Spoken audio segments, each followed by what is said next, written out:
Olá, muito bem-vindo, seja muito bem-vindo, sejam todas bem-vindas também, quem acompanha a programação aqui do Estação Bem Viver, a sua parada semanal cultural comigo, Rebeca Beatriz. E comigo, Victor Figueira.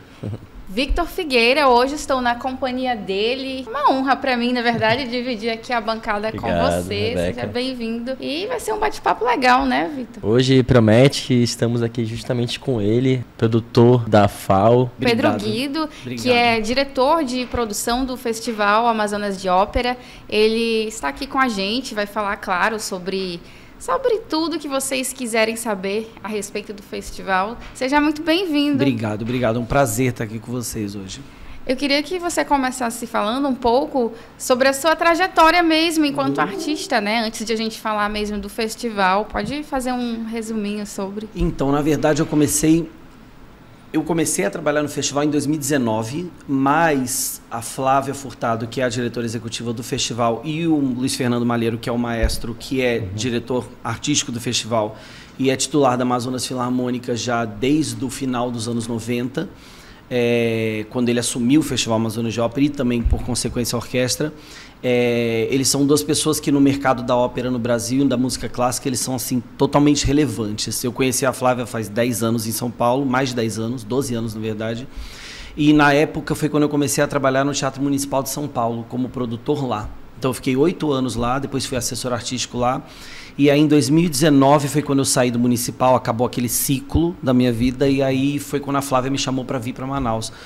Assim, eu nunca tinha vindo, mas o festival é super conhecido, não só no Brasil, mas como no mundo inteiro, e quem trabalha com ópera no Brasil não tem como não saber da importância do festival, saber do que significa o festival dentro do mercado mesmo, sabe? Então, para mim, foi um super prazer poder vir pela primeira vez. Aí vim em 2019 e estou aqui com eles até hoje.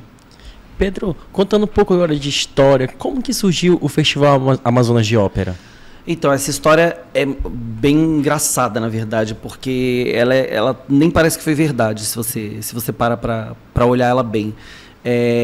Existia já nos anos 90, esse ano inclusive vai sair o livro de 25 anos do festival, que conta detalhadamente essa história. No início dos anos 90, existiu um interesse do governo do estado do Amazonas de usar o Teatro Amazonas para fazer espetáculos de ópera, porque fazia mais de 90 anos desde que uma ópera completa tinha sido apresentada no Teatro Amazonas. E o Teatro Amazonas é um teatro de ópera, porque ele tem fosso. O teatro que tem fosso de orquestra, ele com certeza foi construído para ser um teatro de várias formas de expressão, mas principalmente de ópera, balé, concerto. E aí existia esse interesse, existe até, parece, o registro de um documento de 94, que falava sobre o interesse do governo de criar não um festival de ópera, mas de criar eventos ligados à ópera e à música clássica no teatro. E aí tinha um cara, esse violinista alemão, que chamava Michel Yelden. Esse cara tinha o sonho de vir para Manaus, porque ele tinha visto o filme do Fitzcarraldo. E aí ele veio a Manaus, e eu não sei exatamente o detalhe dessa história, mas houve um diálogo dele com um possível patrocinador e o apoio do governo do estado. E eles fizeram o primeiro festival de ópera, que chamava Festival de Manaus, na verdade, na época. Legal. Com uma orquestra que não era daqui. Eles trouxeram uma orquestra da Bielorrússia. E o coro era um coro que chamava Coro Sinfônico do Amazonas, se eu não me engano, acho que o nome era esse, que foi o embrião do que hoje é o Coral do Amazonas, que é um corpo artístico da Secretaria. Então esse cara, na verdade, veio com um sonho de fazer ópera no Teatro Amazonas, igualzinho no filme do Fitzcarraldo, e ele consegue fazer isso virar realidade, entendeu? Foi meio que uma coisa, um sonho na cabeça de um homem que se juntou ao interesse político que existia na época, e aí surgiu o festival, que inicialmente foi todo feito com gente de fora, era uma produção de fora, exceto o coro, mas orquestra, solistas, material de cenário e figurino, foi tudo trazido. E aí, aos poucos, a partir da sua terceira edição, que foi quando o Malheiro assumiu, e o festival passou a se chamar Festival Amazonas de Ópera, se começou a investir em produção local, realmente, a se confeccionar figurinos, cenários, a se trabalhar com mais pessoas do estado do Amazonas mesmo. Na época existia uma ideia de mentorar os possíveis artistas daqui. Então, nas primeiras edições do festival, era praticamente todo mundo de fora, tentando mentorar músicos aqui, mas que ficavam sempre num papel coadjuvante. E a partir da terceira edição, isso começou aos poucos a mudar. Tanto que hoje em dia, se você for ver, o festival, ele emprega, agora mais ou menos a gente está gerando em torno de 650 postos de trabalho. 45 pessoas são de fora do Amazonas. O restante é tudo profissional local, em todas as áreas, tanto no artístico, na técnica, áreas de produção. Então, assim, ele é um festival essencialmente feito por amazonenses. Ele é um festival que começou de uma outra forma e isso mudou. Além dele ser assim um baita além de gerador de empregos, também é um modificador de vidas, porque assim muita gente que naquela época, por exemplo, não existia o Liceu de Artes e Ofício Cláudio Santoro, não existia profissionalização nas áreas de artes, não existiam os cursos superiores de áreas de artes no Amazonas. Não todos deles, mas boa parte deles se desenvolveram graças ao Festival Amazonas de Ópera. Cursos de instrumentos na área de música, nas universidades que se tem no Amazonas e no Liceu de Artes e Ofícios, os cursos do Liceu, muitos são ministrados por pessoas que são membros dos corpos artísticos da Secretaria. E os corpos artísticos, por exemplo, a orquestra, tem membros da orquestra que estão desde a primeira edição do festival, desde quando a orquestra foi... Não da primeira edição, não, mas da terceira edição, de quando a orquestra começou a ser formada mesmo, a Amazonas Filarmônica. Então você vê que assim realmente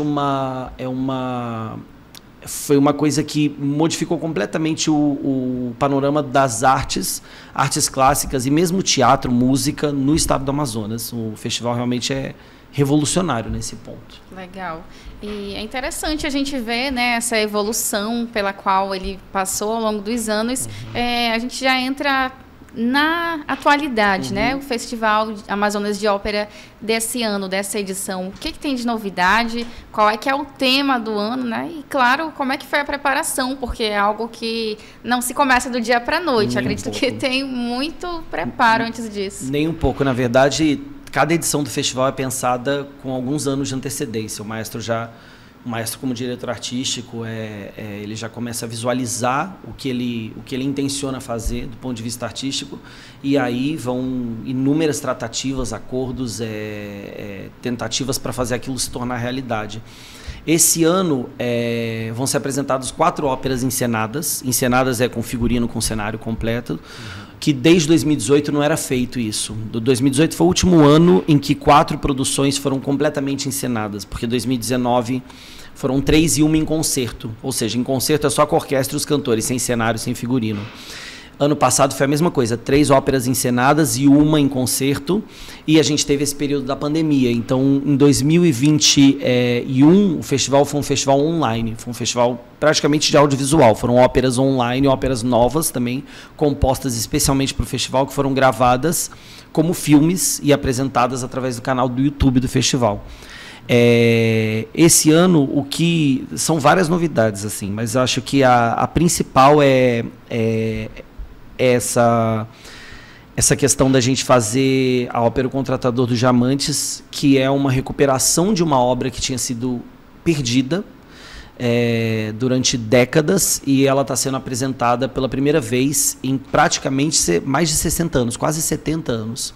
É uma ópera que foi recuperada pela Academia Brasileira de Música. A partitura dela foi reeditada e acabou de ser relançada. E é uma coprodução entre o festival e o Teatro Municipal de São Paulo. Tanto que os cenários e figurinos foram feitos aqui, na Central Técnica. A ópera estreou sexta passada, dia 21. E ano que vem ela vai para o Teatro Municipal de São Paulo. Cenários e figurinos para serem apresentados talvez com outro elenco, mas é uma coprodução de cenário e figurino entre o festival e o Teatro Municipal de São Paulo. Acho que a maior novidade é mesmo o Contratador, mas assim, tem diversas outras. Se você quiser, eu posso continuar falando, inclusive, sobre elas.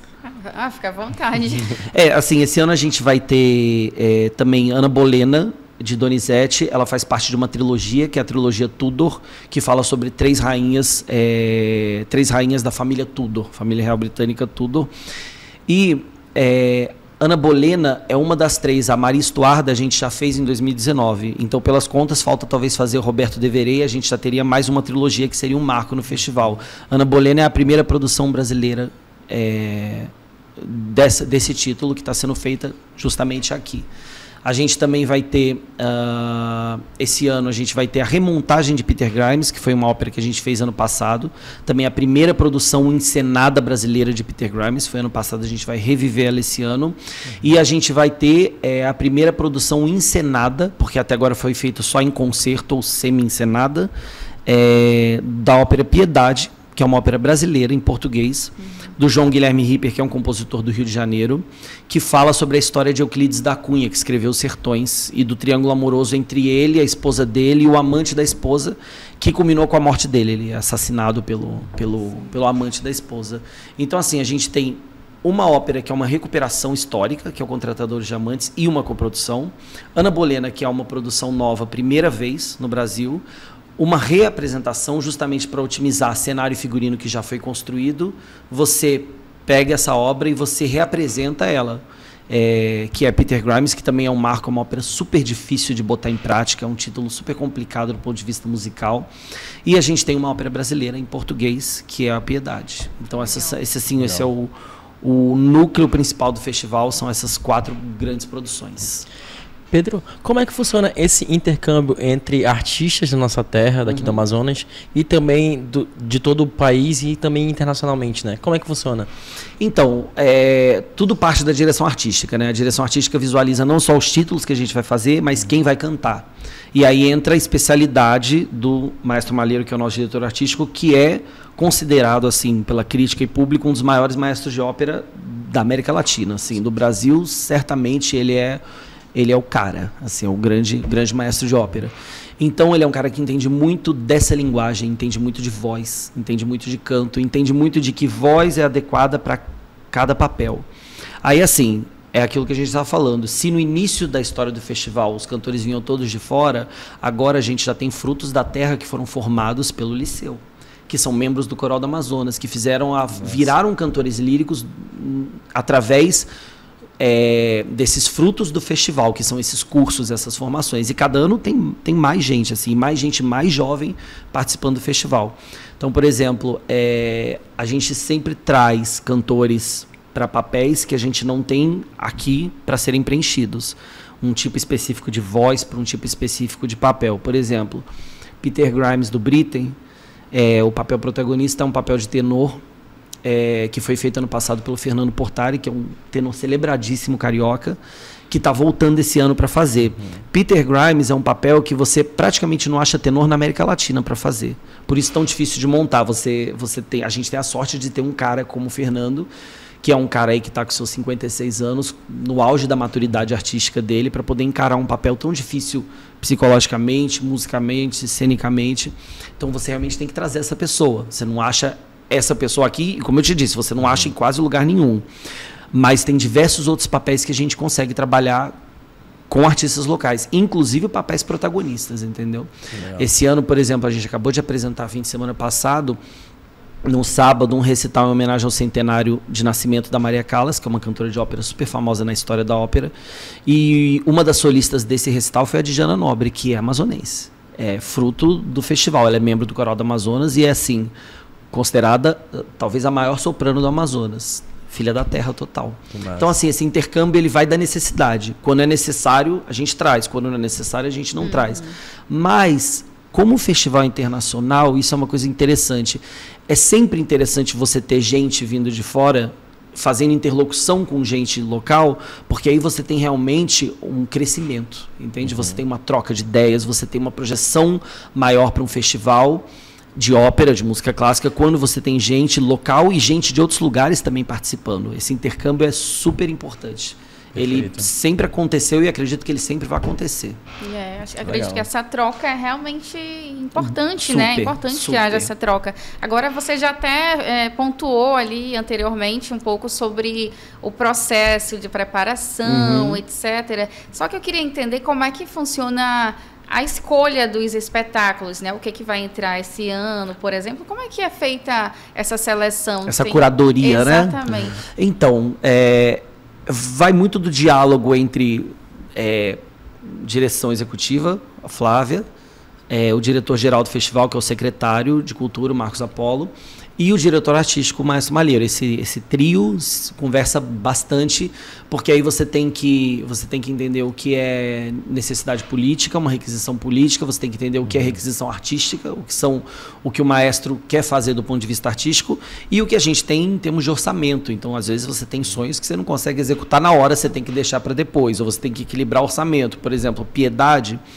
é uma ópera mais econômica, porque ela tem 3 personagens, ela não tem coro, não tem figuração, ela não tem um elenco volumoso. 3 personagens impactam em tudo, é menos figurino para você fazer, por exemplo, já é uma economia. Aí você não tem como fazer 4 títulos que são 4 óperas gigantescas, a não ser que você tenha um orçamento enorme, infinito. Você equilibra geralmente óperas maiores com óperas menores, ou seja, óperas grandes do repertório com óperas novas. Então depende de vários fatores.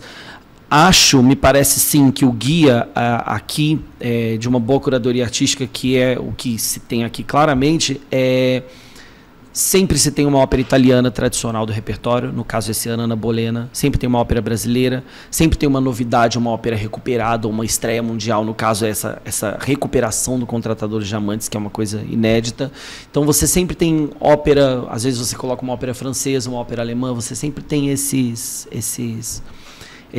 fatores sendo levados em consideração para fazer essa curadoria. Legal. Perfeito, Pedro. E assim, como que é feito também a escolha de temas para atuais faixas etárias? Porque assim, eu sei que nesse ano também vai ter um espetáculo infantil, né? No Festival Amazonas de Ópera. E eu gostaria de saber também quais são as maneiras que vocês fazem para adequar para cada público as óperas. Assim, sempre tem uma programação infantil. O festival, ele também conta com o apoio da Lei Rouanet, então você tem que ter uma contrapartida social, e aí entra o espetáculo infantil, que é itinerante, que é uma companhia, na verdade, chama Pequeno Teatro do Mundo, que é dirigida pelo Fábio Rett e pela Fabiana Barbosa. Eles fazem uma coisa que eu não tenho notícia de ter outras pessoas no Brasil que fazem isso, que é ópera em marionete. Eles fazem marionete, eles montam realmente um carrinho, um teatro de ópera com cortininha, com legenda, com todos os recursos necessários, e eles apresentam isso para crianças. Então, esse ano eles estão pegando uma ópera que chama O Navio Fantasma, do Wagner, que é uma ópera alemã super tradicional, e eles estão fazendo uma versão reduzida para criança, porque O Navio Fantasma é uma ópera super longa. Ela vai ter a duração de 1 hora, e eles usam o áudio, eles contam a história, e eles têm os bonecos, as marionetes que vão sendo manipuladas. As crianças amam, assim, realmente é um sucesso de público. Nos anos anteriores foram outros títulos que eles apresentaram, e agora é essa novidade que é o Navio Fantasma. Então, assim, fora essa programação que é específica para o público realmente infantil, você tem ópera no teatro, que a classificação etária é a partir de 10 anos de idade. Então, a partir de 10 anos é classificação indicativa, né? Na verdade, você pode ir com criança, com gente de qualquer idade, mas você cobre, assim, desde a infância com esse projeto que é o Ópera Mirim, até, assim, todas as faixas etárias. Você tem Piedade, que é uma ópera brasileira de 1h40, que fala sobre esse episódio do Euclides da Cunha, que ela geralmente tem um apelo popular muito grande, assim, todas as vezes que eu vi Piedade sendo apresentada em outros lugares do Brasil, e olha que nunca foi encenada, nunca foi com cenário e figurino completo, ela sempre foi semi-encenada ou em concerto. Ainda assim o público gosta, porque é em português, então já tem uma identificação direta, e a história é uma história interessante, é meio que história de novela, né? O triângulo amoroso ali, não é uma ópera tão longa, 1h40, ou seja, é uma coisa que prende bastante a atenção do público. Então isso sempre é pensado, né? Aí você tem também os cânones, né? Esse ano você tem aí Ana Bolena, que é sobre a história real da Ana Bolena, né? Esposa do Henrique VIII, que foi condenada à morte. E ela é uma ópera maior já, uma ópera que é um pouco mais, demanda um pouco mais. Ela dura 3h15 só de música, mais os 20 minutos de intervalo, a gente está contando aí um espetáculo que chega em quase 4 horas. Mas é uma produção belíssima, vai estrear domingo agora, a gente está nos ensaios finais e, assim, público realmente não é um problema no festival. O festival já tem um público cativo, né? Cativo frequente, os ingressos esgotam super rápido. Semana passada, na sexta-feira, abriu um último lotezinho aí de vendas de ingressos, acho que não tinham sido ingressos de patrocínio, que não tinham sido, não era nem de patrocínio, era um bloqueio de governo, alguma coisa que não foi usada. E esse último lote abriu aí, eram uns 30 e poucos ingressos. Perguntei para a moça da bilheteria, ela falou, vendeu em questão de minutos no dia da estreia. Nossa. Então, assim, eu acho que com certeza tem gente que nunca foi, sempre tem gente que... Eu converso sempre com gente que nunca entrou no teatro, nunca frequentou o festival, mas eu acho difícil alguém que vai e não se interesse, porque realmente é muito legal. Uhum. E como o teatro não é tão grande em termos de, assim... Ele é grande como edifício, mas a sala de espetáculo tem 700 e poucos lugares. Qualquer lugar que você senta é perto o suficiente do palco para você ver as pessoas cantando, ver as expressões. Então, assim, você realmente se sente dentro do espetáculo. Ele realmente prende o público aqui de uma forma muito especial, assim. Muito especial mesmo. Mágico, né? E é bem mágico. Ainda voltando nessa temática infantil, né? Você citou aí os fantoches como sendo um dos recursos. Eu acho que vai muito disso, né? De ter recursos para poder trabalhar com esse público que está nessa faixa etária, né? As crianças. Existem outros recursos além desses, além dos fantoches? Poderia citar alguns exemplos? Para criança específico? Na adaptação, no caso de adaptação dessas obras. Na verdade, assim, o Pequeno Teatro, essa apresentação com marionetes, ela não é uma apresentação interativa, mas ela tem momentos de interação. As crianças, elas depois da apresentação, o Fabinho e a Fabiana, eles mostram os bonecos para as crianças. Várias crianças se aproximam, interagem com eles, tiram fotos. Não é simplesmente uma apresentação assim limitada à apresentação em si. É um evento mesmo, sabe? Existe a intenção, claro, do festival de cada vez mais se expandir, mas a nossa programação infantil focada realmente o Pequeno Teatro do Mundo. Ele vai se apresentar no Teatro Amazonas, dia 21, às 11 da manhã, entrada franca. E ainda vai ser anunciado, mas vai acontecer uma itinerância aí em alguns interiores, no início de maio. E outras apresentações em escolas dentro da cidade de Manaus mesmo. Isso vai acontecer. Legal. Legal. Pedro, nesse ano, o Teatro Amazonas, no caso, vai receber a 16ª Conferência Anual da Ópera da América Latina. Isso nunca aconteceu nem no Brasil, né? Nem no Brasil, primeira vez. Como é essa sensação de receber esse tão importante evento? Olha, isso é um marco, realmente extremamente importante. A OLA, que é a Ópera Latino-América, ela é uma junção de diretores de teatros de ópera, de representações de entidades, né, teatros de ópera da América Latina inteira, em torno do objetivo de não só fazer coproduções, mas discutir possibilidades de mercado, se unir mesmo como mercado e fortalecer esse mercado internamente na América Latina inteira. Ela é um contraponto para o que já se tem na Europa, que é o Ópera Europa, e nos Estados Unidos, que é o Ópera América. Então a gente tem o Ópera Latino-América, são 3 entidades. Todo ano eles realizam uma conferência anual para juntar realmente essas entidades, representantes das entidades, e discutir projetos, discutir, cada um mesmo entender o que o outro está fazendo, para onde está caminhando o artístico, para onde está caminhando a política local, e entender de que formas a gente pode colaborar, não só com coproduções, mas de diversas formas, politicamente, em termos de tentar desenvolver políticas que facilitem o trabalho na área de produção de ópera na América Latina.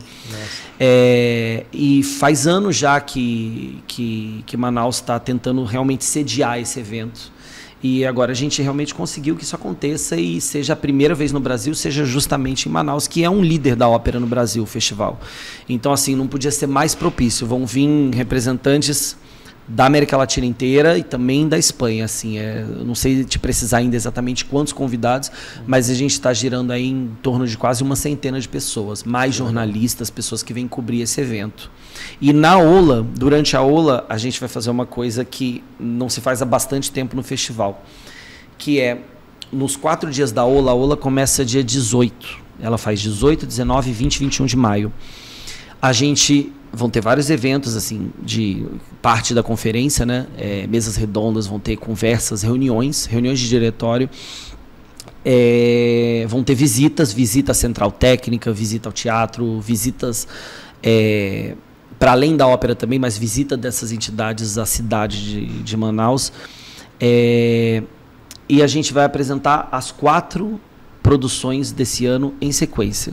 Então, dia 18 de maio, a gente apresenta o Contratador de Diamantes, dia 19, Peter Grimes, dia 20, Ana Bolena e dia 21, Piedade, em sequência, em 4 dias seguidos. Isso, do ponto de vista operacional, é um desafio enorme, porque você tem que trocar todo o cenário, todo o figurino nos camarins. Você, basicamente, o que a gente está fazendo agora com calma, uma ópera por vez, quando chegar esses dias da Ola, a gente vai fazer todos os dias em sequência. Então, essas pessoas que vão ficar 4 dias aqui, e o público também que comprar ingresso para essas apresentações, eles vão poder ver 4 óperas em 4 dias. Isso, no Brasil, acho que a última vez que foi feito mesmo foi no próprio Festival Amazonas de Ópera, quando foi feito o ciclo do Anel do Nibelungo, no início dos anos 2000, que foi um dos marcos da história do festival e da carreira do Maestro Malheiro também como diretor artístico do festival, que foi fazer as 4 óperas de Wagner, que contam essa história, essa única história, que é uma tetralogia.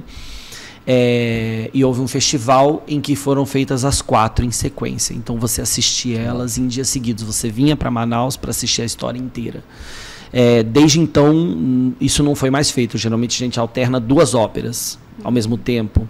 Por exemplo, fim de semana que vem a gente tem uma apresentação de Bolena na sexta-feira e Contratador no domingo. Mas 4 óperas em 4 dias seguidos é realmente um desafio de colocar o festival de novo nesse trilho desses anos áureos do Anel do Nibelungo. Para você ter uma ideia, ainda falando sobre esse anel que foi feito, ele foi a única produção brasileira do ciclo do Anel completo na história, que foi aqui em Manaus. Exatamente. E até hoje nenhum outro teatro fez o Anel do Nibelungo completo no Brasil. E a gente está agora fazendo esse desafio logístico novamente com 4 títulos diferentes em 4 dias, para atender esse público específico da Ola que está vindo para Manaus. Legal.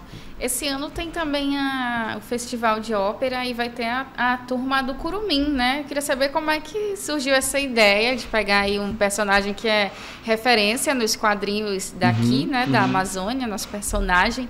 Como é que surgiu essa ideia mesmo e como é que está sendo esse processo de adaptação também? Sim, na verdade essa ideia veio junto com a programação do festival. Ela é uma programação infantil também, mas não itinerante. Ela vai ser apresentada no Teatro da Instalação, dirigida pela Socorro Andrade, que é um nome super importante aqui no Amazonas. E ela é realmente inspirada pelos quadrinhos do Mário Adolfo e vai ter músicas de Zeca Torres. Então a gente vai ter uma participação grande do Liceu de Arte e Ofício também, porque o coral e o balé vão participar. O coral do Liceu, o balé do Liceu vão participar do Curumim. E o elenco é totalmente local, 100% amazonense. Todos os membros desse elenco são pessoas que são daqui, que vivem aqui.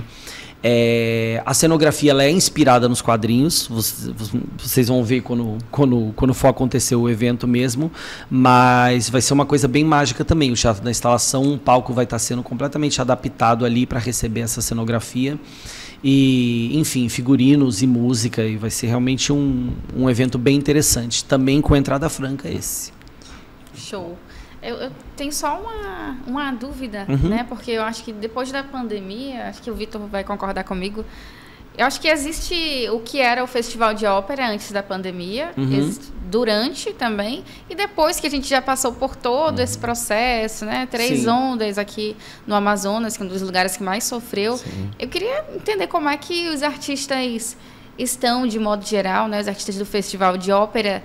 Como é que foi esse processo de se reinventar, sabe? Porque são várias adaptações, né? São 3 cenários diferentes, antes, durante e depois. Como é que foi esse processo de adaptação? E está sendo ainda, né? Existe Durante a pandemia, realmente ficou essa dúvida de como a gente ia poder voltar a fazer a nossa profissão, que depende do contato com o público. Como é que você faz ópera com teatro cheio se você não pode ter o teatro cheio? Como é que você faz as pessoas subirem num palco para cantar, se o canto é uma coisa que, principalmente ópera, que é um teatro cantado, você precisa da proximidade física. Como é que você resolve esse problema? Durante a pandemia, o festival deixou de acontecer, que foi em 2020. E aí, em 2021, quando a pandemia deu uma pequena abrandada, começou a ser discutida essa possibilidade de se fazer um festival online, que foi o que aconteceu na edição de 2021. Ele praticamente virou um projeto de audiovisual, porque a gente precisou gravar vídeo e áudio da orquestra para usar como fundo. Depois, os solistas dessas produções que foram feitas nesse festival online foram gravados em estúdio. E depois o filme foi gravado com eles dublando. E aí você juntava tudo isso e você tinha esse filme.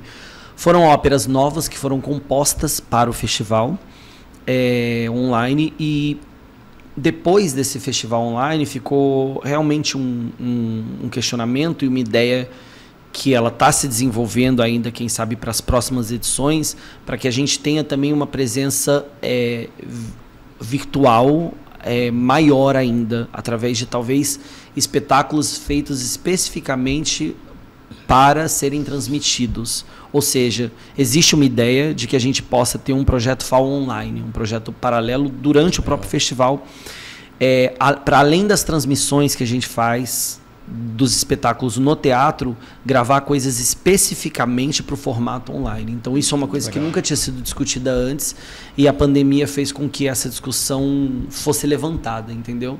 Porque, enfim, o audiovisual está aí, o teatro em si é super importante como forma de expressão. A ópera é uma forma de arte que já tem mais de 400 anos e está aí até hoje, e está firme e forte em vários lugares do mundo. É uma arte mundial. Cada lugar tem sua especificidade, mas é uma arte mundial. Só que existe justamente esse interesse de se ter mais coisas para um formato online. O Festival de 2021 ele foi um baita sucesso de audiência online, e a gente viu que existe uma possibilidade até de fazer ópera de um jeito que ópera raramente é pensada, que é especificamente para o audiovisual. Como compor obras que vão ser dirigidas para o audiovisual, ou seja, como você faz uma ópera que não é feita para o teatro, entendeu? Então, isso eu acho que foi o principal ponto que a pandemia fez surgir nas nossas cabeças, né? O principal questionamento. Agora, também, assim, voltar foi um milagre. Quando a gente voltou ano passado a fazer o festival e a gente fez a abertura e viu o teatro cheio de novo, foi uma coisa, assim, uma emoção enorme, porque era inacreditável que a gente realmente estava voltando depois de tanta incerteza, né? Depois de tanta incerteza, principalmente para as artes, que foram extremamente afetadas durante a pandemia, né? Acho que principalmente isso. Pedro, eu acho legal essa parte que você citou das produções audiovisuais, justamente para cativar aquele público que não consegue vir até Manaus, né? Exatamente. E vamos supor, a gente sabe quanto é abusiva uma passagem do resto do país para cá, para o norte. E eu acho isso muito legal mesmo da parte de vocês. Agora, falando um pouco sobre a sua profissão, sobre ser produtor de ópera. A gente sabe que o Festival Amazônia de Ópera é muito importante, e eu acho que você também deve ter carinho por todas as óperas, mas tem aquela obra que você toma assim no seu braço e essa aqui é meu xodó? Tem? Olha, eu acho que assim, todo mundo que trabalha com ópera, a gente sempre tem um xodó, né? Os maestros, a gente sempre troca ideia e fala sobre isso, né? O maestro Marcelo, que está regendo a Ana Bolena, ele é um especialista em bel canto, que é um gênero dentro da ópera. Ana Bolena é uma ópera de bel canto, então assim, ele também é apaixonado por Maria Callas, que é a cantora que a gente homenageou sábado passado. Ele tocou no recital, ele foi o pianista do recital. Então, assim, óbvio que os títulos para ele, os títulos relacionados a Callas ou bel canto são muito interessantes. Assim, sempre cada um tem a sua particularidade. A sua particularidade, né? Você vê um maestro importante como o Maestro Malheiro, que já tem uma carreira assim ímpar no Brasil. Para ele, com certeza, é um máximo reger uma ópera como Peter Grimes, que é um baita desafio musical. Você não bota um maestro jovem ou iniciante para reger uma ópera como Peter Grimes. É impossível. Não tem como você ter alguém que não tenha menos que muita experiência ali, não pode. Então é um próprio desafio dele, né? Acho que a gente vai mudando os gostos, sabe? Eu, no meu caso, assim, eu acabo várias óperas, às vezes, que eu escuto, que a gente vai fazer, eu escuto uma gravação, fico, tá, e depois, durante o processo, você acaba se envolvendo, entendeu? Óbvio que tem óperas que a gente gosta mais ou menos, assim. Do FAO, especificamente, eu posso falar que Peter Grimes, ano passado, foi o máximo, e eu estou super feliz que a gente vai fazer de novo. E em 2019, a produção de Alma, que é uma ópera do Cláudio Santoro, que é amazonense, é um dos maiores expoentes da música clássica do século XX, que nasceu aqui. essa ópera também foi uma outra recuperação, e ela foi apresentada, acho que no segundo festival, e reapresentada uma nova produção, na verdade, mas o título reapresentado, né? Em 2019. Eu achei a alma o máximo, assim. E é uma ópera que eu não tinha gravação, eu escutei durante o processo de ensaios mesmo, e foi uma coisa que ficou na minha cabeça, assim. Então, a ópera, ela é uma experiência que eu acho que todo mundo devia ter na vida, porque óbvio que tem gente que não vai gostar muito, não vai se apaixonar, sempre tem, mas ela é uma experiência única, porque você entra num teatro, como o Teatro Amazonas, por exemplo, você vai assistir uma ópera, e aí você vai ter no palco gente que está cantando sem microfone, porque a ópera ela não é amplificada. Existem óperas que são amplificadas, foram feitas para serem amplificadas, mas em geral não.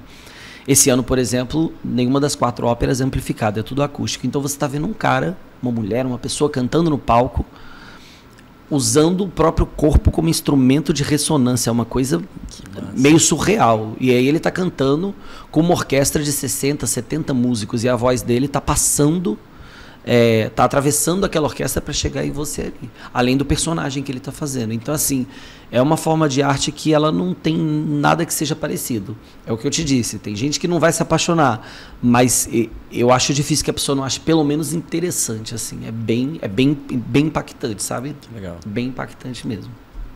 Eu lembro do primeiro musical, na verdade, que eu assisti. Eu fiquei assim, meus olhos brilhavam, sabe? É uma coisa tão mágica. Vitor, você já assistiu? Costuma assistir esse tipo de evento? Eu ainda não assisti, mas eu quero muito assistir o Curumim, porque eu tenho um sentimento muito forte pelo Mário Adolfo, sim. Pelos quadrinhos, né?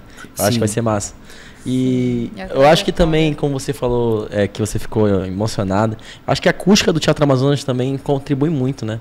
Para que os artistas deem o máximo de si, e também para que a famosa frase, né? Fica arrepiada, né? Sim, e o próprio cenário também do teatro, né? Eu acho que isso contribui muito, bastante. Enfim, é um conjunto, né? De vários elementos. É um conjunto. Você entra no teatro... Tem muita gente que vai no festival pela primeira vez e nunca entrou no teatro também. Isso acontece bastante. Então, você tem um combo. Você está indo visitar o teatro, está indo assistir um espetáculo.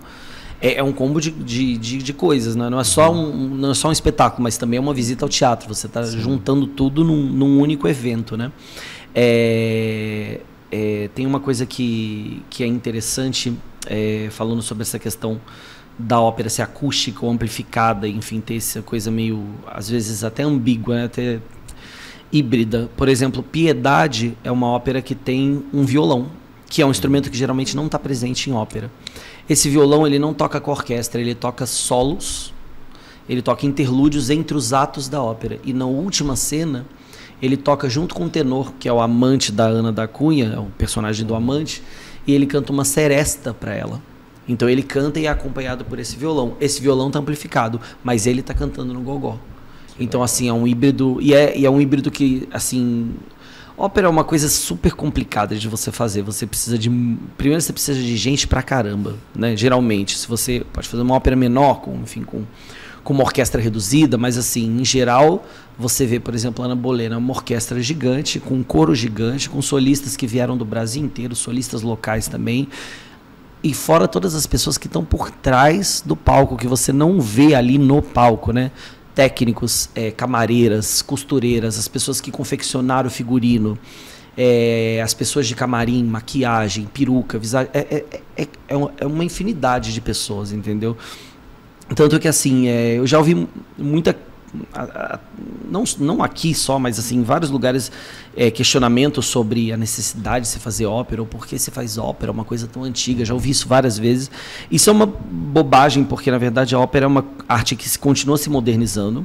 Piedade, por exemplo, é uma ópera do João Guilherme Ripper que vai vir para a estreia de Piedade, da ópera dele. O cara está vivo, entendeu? Você tem óperas que estão sendo compostas agora sob encomenda. Nesse festival online que a gente fez, foram 3 obras novas. Um dos compositores tem 21, 22 anos. Ou seja, você tem assim, é uma arte que está realmente sempre se modernizando e sempre em atualização. E além de tudo, ela é uma geradora de emprego e uma modificadora de vidas. Se você for na Central Técnica de Produção, você conversa com pessoas de lá que tiveram a vida modificada pelo festival.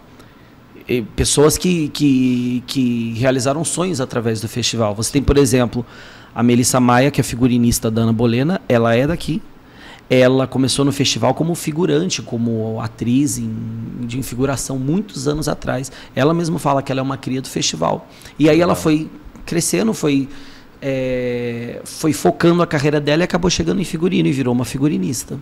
Ela já fez O Menino Maluquinho ano passado no festival e agora ela está assinando a primeira ópera dramática dela, Ana Bolena, com direção do André Heller Lopes, que é um nome super importante da ópera no Brasil. E é isso, é uma das inúmeras vidas que foram modificadas pelo festival, entende? Então a ópera, assim, quem fala quem critica não faz ideia do quanto isso é um modificador de vidas, o festival. É um gerador de emprego, renda, é um evento artístico que atende a uma população. Geralmente, inclusive, além dos espetáculos gratuitos, mesmo os que são pagos, são a preços bem acessíveis. Os ingressos mais baratos custam R$10, os mais caros custam 100, valor inteiro. Ou seja, tem espetáculo, show que custa R$300, R$400, entendeu? Então, às vezes, as pessoas acham a ópera chique, caro. Não é. Não só aqui, no Brasil inteiro, o preço de ópera geralmente costuma ser bem acessível, bem mais acessível que outras formas de arte. Então, assim, é isso. Acho que é super importante. Super importante. No fim, esse trabalho todo em conjunto, a gente vê no palco, né? Ali o resultado, é aquela coisa maravilhosa. E para quem quer ter esse combo, esse misto de emoções, sentimentos e se emocionar, como é que faz? Onde é que está disponível o ingresso? Quem pode participar? Os ingressos estão vendidos na bilheteria do Teatro Amazonas e também online, pelo Shopping Ingressos. O link até está na bio do Instagram do festival. A pessoa que acessar lá vai conseguir comprar os ingressos e, enfim... Qual é o Instagram, Pedro? O Instagram é @Festival Amazonas de Ópera. Beleza. Sim. A programação também, tudo lá, encontra tudo lá. Tá tudo disponível lá no próprio Instagram do festival. É só entrar @Festival Amazonas de Ópera. Tem um linkzinho lá na bio que tá com todas as informações de programação, compra de ingressos, tudo que as pessoas precisam saber tá lá.